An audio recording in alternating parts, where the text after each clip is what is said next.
Being uncomfortable has been really, really big. Trying to understand why I'm uncomfortable and then diving directly into that. I have not always made the right decisions. I am wrong continuously. Mistakes are there for a very good reason.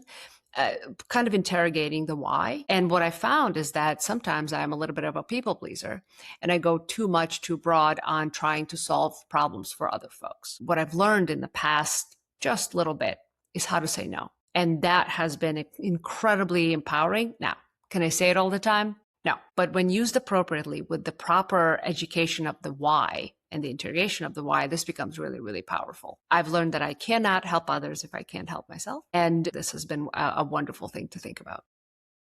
Welcome to the True Leadership Podcast, where we sit down with executive leaders to explore what leadership really means through the lens of their stories, their wins, their struggles, their vision, and their lessons along the way. I'm Ty Hammond, founder of One Mountain Leadership and creator of the True Leadership Approach, an awareness-based path that helps leaders shift their focus from what to do about their problems to how to grow from them. Whether you're just stepping into leadership or are well-seasoned and at the top of your game, your potential won't be realized following someone else's script. But you can draw insights from their stories and turn it into wisdom by putting it into practice in your own life. Welcome to the True Leadership Podcast, where we explore the essence of leadership beyond tactics and performance by sitting down with executives to hear what matters most to them. I'm your host, Jessy James, and today's guest is Jane Koltsova. Jane is a finance and transformation leader with more than 15 years of experience leading revenue operations, order-to-cash transformation, and large-scale operational change across some of the world's most recognized organizations, including Salesforce, PagerDuty, Metadata, and now as a strategic advisor at X Factors. Throughout her career, Jane has built a reputation for simplifying complexity, creating scalable systems, and helping organizations align strategy with execution in ways that strengthen both business performance and team effectiveness. Her work spans everything from enterprise transformation and revenue integrity to building the processes and capabilities that allow organizations to grow sustainably. Jane, it's an absolute pleasure to have you on the podcast today. Jessy, thank you so much. It's wonderful to be here. I'm excited to get going. Fantastic. So I'm curious, who is someone from your early life or even an early experience that shaped the kind of leader that you are today? Absolutely. So I've experienced both the excellent and effortless leadership, as well as the leadership that made me think, this doesn't quite work for me. And both have been equally valuable, truly valuable teachers. Early in my career, one thing you didn't mention is I started at Ernst & Young. And back then, especially, I mostly mimicked successful people. I really didn't understand the how, and certainly not the why their approach worked in certain situations. I remember this is distinctly. There was a manager who had to navigate a very difficult conversation with a difficult client. And after 45 minutes, and I sat in on this particular conversation, the client left the meeting feeling as if they'd come up with the solution. Now, I'm a Step 1. I'm just out of college. I don't know what I'm doing. And to me, this really truly felt like magic. And the thing that I did without realizing what I was quite doing was I asked her, how did you do that? She took the time to walk me through this situation and how she thought about it. And well, she didn't use these words. There were a couple of themes. Make people feel heard. This gentleman certainly heard her or felt like he was being heard. She understood the real issue underneath all of the talking and even a little bit of the bluster. And she stayed open-minded about the solution as it might show up. And this particular conversation, I find, has become the foundation of my leadership style. I do come back to it time and time again, and tangentially, not for nothing, but I realize that most folks are extremely open to the how did you do that conversation. I've carried this forward in my entire career, and I continue to both invite as well as ask this particular questions. This was truly foundational for me. And since then, you've mentioned some high flying companies, et cetera, where I've been employed and where I've made some changes and made some impact. And I've been fortunate to work with just some exceptional leaders, and their approaches have been very, very different. And three things kind of stand out as far as leadership. And the first is words matter. It's extremely important to be on the same page, to be able to communicate clearly and quickly. Another one, which was a little bit of a working moment, egos get in the way more often than they help. Decentering can be a valuable skill to have. And the third, and probably the most important, is the fact that how can I help?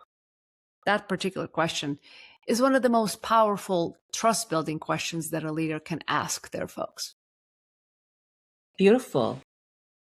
You kind of almost got into this, but from your perspective and from your experiences, what does true leadership mean to you?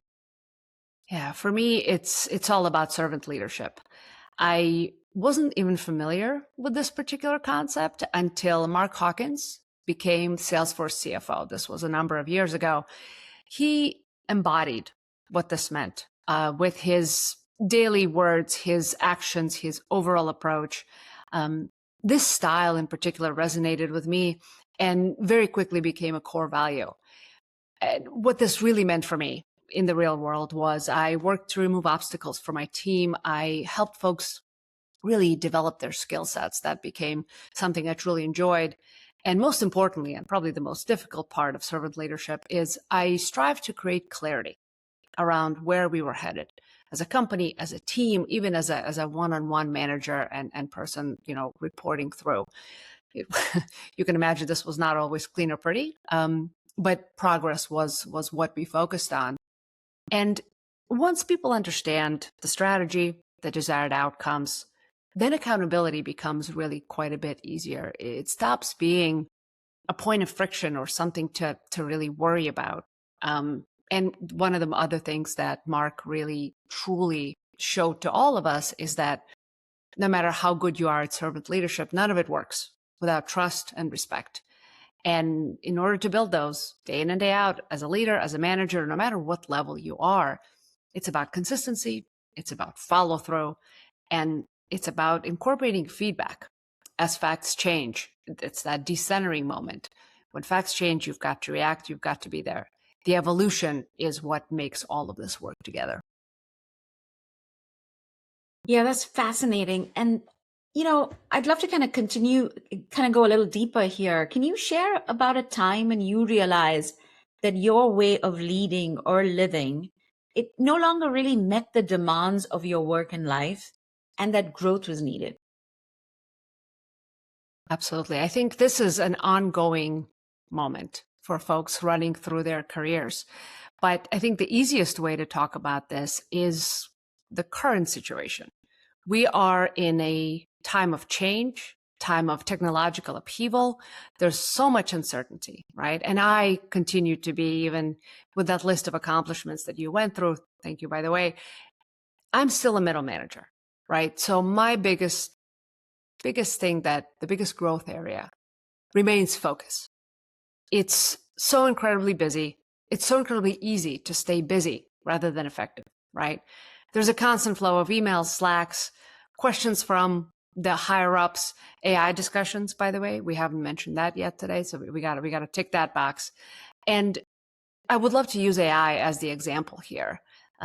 My normal paths of doing things did not work when it came to the onslaught of AI everywhere. We got to use it. We've got to go forward, right? So the flex was, and the change was to say, look, this isn't about where can we use AI, right? The question needs to be reframed. It's actually about what problem are we looking to solve, right? And by the way, is the underlying process healthy enough for us to apply AI to it, or do we need to completely change it? In my current environment, transformation is the name of the game, making something better, making it easier, and sometimes starting from scratch. Overarchingly, what's been really difficult is keeping the teams, the vendors, as well as leadership, that last one being key, around the why and coming back to that why time and time again. We don't want to be distracted by the shiny. We don't want to get distracted by checking a box and simply adding a AI where it's not necessarily the right tool, etc. So I would say it's all about reframing to the why and trying to understand where people are coming from and solving an actual trouble point and a problem. Yeah, thank you for sharing that, Jane. And I'm curious, What did growth in that moment as you met these challenges, what did growth look like for you? It was a lot of introspection. It was a lot of why isn't this working? And how can I make this easier? And as middle management, again, what's important is not only managing up or managing down, but actually finding the middle of both and finding the right language and the right use cases and making sure that our higher ups had what they needed to move forward, as well as quelling any sort of potential uncertainty or uncomfortableness from the folks who are actually doing the work on a day-to-day basis. Finding that through line was extremely difficult, but we worked through it. It was a lot of introspection, a lot of talking to folks, and a lot of talking to my peers who are actually in the same exact position. I think this particular moment is true for just about everybody in any industry in 2026. And at the end of the day, I gave enough to, with the help of folks underneath and above, we found that balance. And I do believe that we're moving forward in the proper way. Yeah, sounds like an incredible, a crucible moment. And I could feel the tension and the excitement in you as you kind of relive that moment. Thinking about your journey over the past few years, what's been the most valuable investment that you've made in yourself for your own growth? Being uncomfortable has been really, really big. Trying to understand why I'm uncomfortable and then diving directly into that. I have not always made the right decisions. I am wrong continuously. Mistakes are there for a very good reason. Kind of interrogating the why, making sure that we understand, is this the right thing? Was I really wrong? Did I and what was the issue, right? Is it the framing? Is it the support? Is it the solution? What is it, right? And what I found is that sometimes I'm a little bit of a people pleaser and I go too broad on trying to solve problems for other folks. What I've learned in the past, just a little bit, is how to say no. And that has been incredibly empowering. Now, can I say it all the time? No. But when used appropriately with the proper education of the why and the interrogation of the why, this becomes really, really powerful. I've learned that I cannot help others if I can't help myself. And again, as a continuous people pleaser, this has been a wonderful thing to think about. Yeah, that sounds like a turning point. And I'm curious, what difference has that made in your leadership and in your personal life? Yeah, absolutely. It's turned down the heat of the emotion. It decentered me. It's no longer about me, right? It has allowed me to focus prescriptively on the issue at hand, on the hard facts, on the data. And that is everything, right? At that point, I can take that step back, utilize the breadth of my experience, pull on the mentors who I have at my disposal as well. And that's a wonderful group of people. And really and truly come up with an answer while also not allowing for it to derail anything that I'm doing in my life. So being able to step away personally from work at the end of the day has become easier. And I think that's a flywheel, right? The better I am at that, the better I am actually at my job, and the better I am in my personal life also. That sounds amazing. What's your vision for your leadership, your legacy, or the impact that you want to have in the years ahead? Yeah, that's a great question. I think legacy is a tough one, but the future, and especially in my world where technology is kind of paramount, it just feels so uncertain. I'm less focused on what the future will look like. I think that's tough, but the legacy really remains with being focused on helping people adapt to whatever that future might look like. Right? This is me as a mentor. I find that this is where my biggest impact lies. I really am focused on trying to make sure that the leaders who are growing and evolving are resilient, that they're self-aware, and most importantly, is that they're adaptable. We're in an environment where there's no playbook. Nobody knows where things are going in the next bit, or short term, medium term, long term. So it's really the ability to think on your feet, be able to come up with what the answer might be. And by the way, it's also about being wrong, right? So I share my successes. I share my mistakes. I share my approach to how I think about certain things. And that's that tool that will keep on giving, right? I don't ever want to give a distinct answer. I stay away from the word should. I should, you should. I find that that doesn't give anybody what they actually need.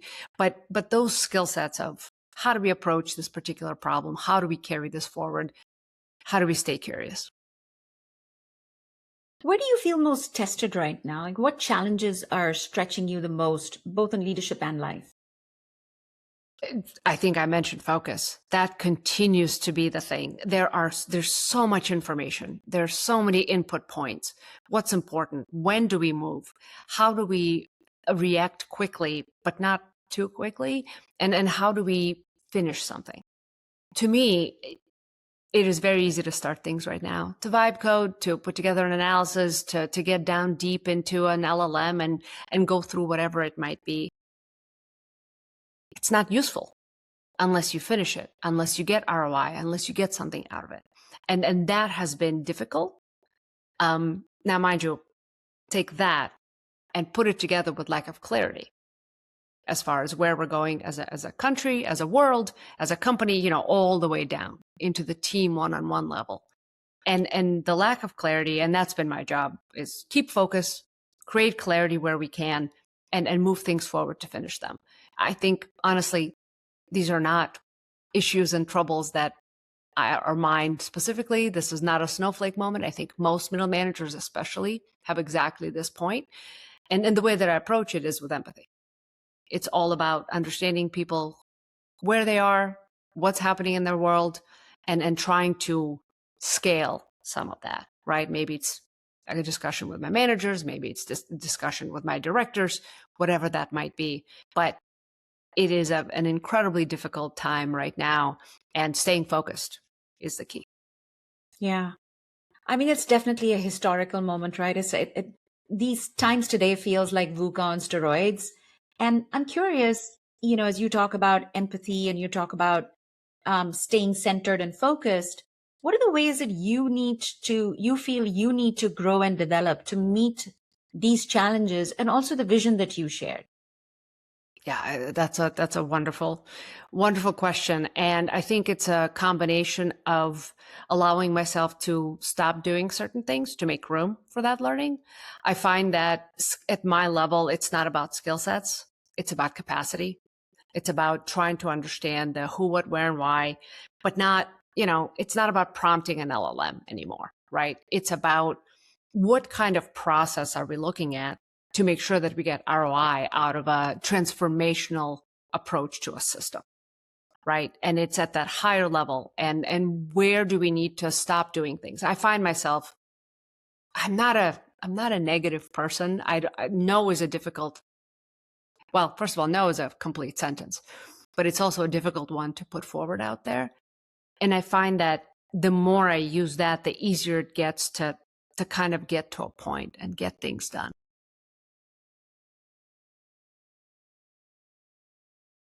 This last question is more of an invitation. You have this time and space here to offer to our listeners whatever it is that is top of the mind and heart for you. Take your time. The floor is yours. So first and foremost, stay curious and keep coming back to the why.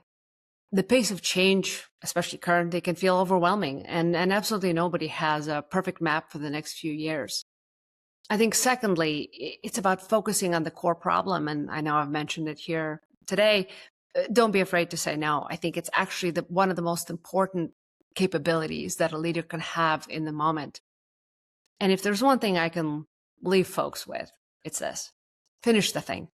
Whether it's a project, a memo, a difficult conversation, it doesn't have to be something giant and major. Complete it, move it forward, finish it, and get it off your plate. Fantastic. Thank you so much, Jane. I really appreciate the nuggets of wisdom that you shared here with us today. I've gotten so much out of this conversation, and I'm sure whoever's listening will, equally gain from this conversation. Once again, thank you so much for coming on the True Leadership Podcast. Thank you, Jessy. Really appreciate it. Thank you. Fantastic. That's it for this episode of the True Leadership Podcast. If you enjoyed this conversation, you can subscribe to YouTube, Spotify, Apple Podcasts, or wherever you're listening to this to catch future episodes. This conversation was brought to you by One Mountain Leadership, where we help leaders grow the capacity, confidence, and presence of true leadership through the True Leadership approach. To learn more about the approach, our offerings, our community, and how we can help you realize your potential in both leadership and in life, visit us at onemountainleadership.com.